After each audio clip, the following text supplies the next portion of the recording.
Welcome to Keep It Moving. My name is Kenzie and I'm a clinical intern at the Emmanuel College Counseling Center, and we're here to support you guys with this weird stuff we got going on. One of the ways that you can keep mentally and physically healthy is by keeping moving, and so on this channel, that's what we're going to be doing. I look forward to working. Before we get started, I'd just like to state that you don't need a rigidly structured plan to reap the benefits of exercise. Just being able to get your heart rate up a few times a week is going to help you be happier and healthier. So here are some ideas for exercises that you can try. All of these exercises are really beneficial on their own. However, if you wanted to turn this into a cardio workout as well, you could do so by turning it into a circuit format and providing yourself with limited rest time between sets. So you would go through each exercise doing about 8 to 20 reps and going through the circuit about 3 to 4 times. Those numbers can vary depending on where you're at and how you're feeling that day.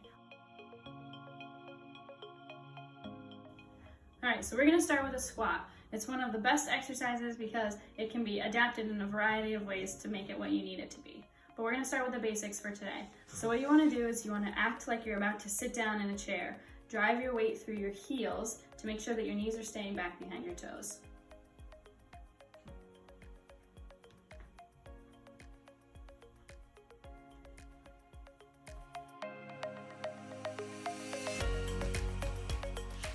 Alright, exercise number 2 is the lunge. It's most important in the lunge that you're keeping track of your knees. You don't want them wavering side to side or doing anything that might hurt you. So you want to keep it right over top of your toes with your trail leg not hitting the ground.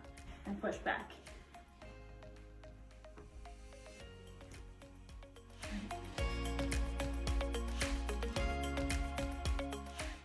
Exercise number 3, heel raises. When you're doing a heel raise, you want to make sure that your feet are not coming out. It's really easy for them to come out. So instead, keep 50% of your weight going through your big toe to keep them right and even. Like that.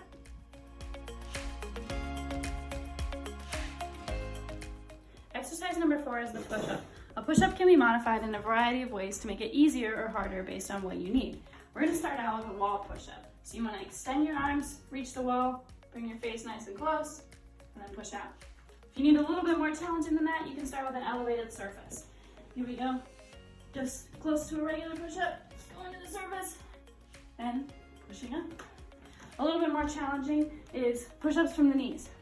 So we're gonna get to our knees, and then very similar to a regular push-up, keeping the knees on the ground though, we're gonna push up. Next, if it's even more challenging, knees in the air, pushing up from here. And finally, for a super challenge, you can put your feet on an elevated surface as opposed to your upper body. So in this way, we're putting a whole bunch of gravity through our hands, pushing up there.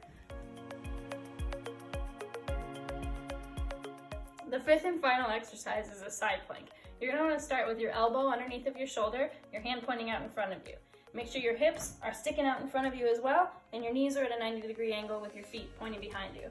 When you're ready, you're gonna wanna post up by picking your hip up off the ground, and you can hold it for as long as feels right. So maybe 15 seconds, maybe a minute, depending on where you're at. If you wanna make it even more challenging, you can pick up the top knee, and hold it there.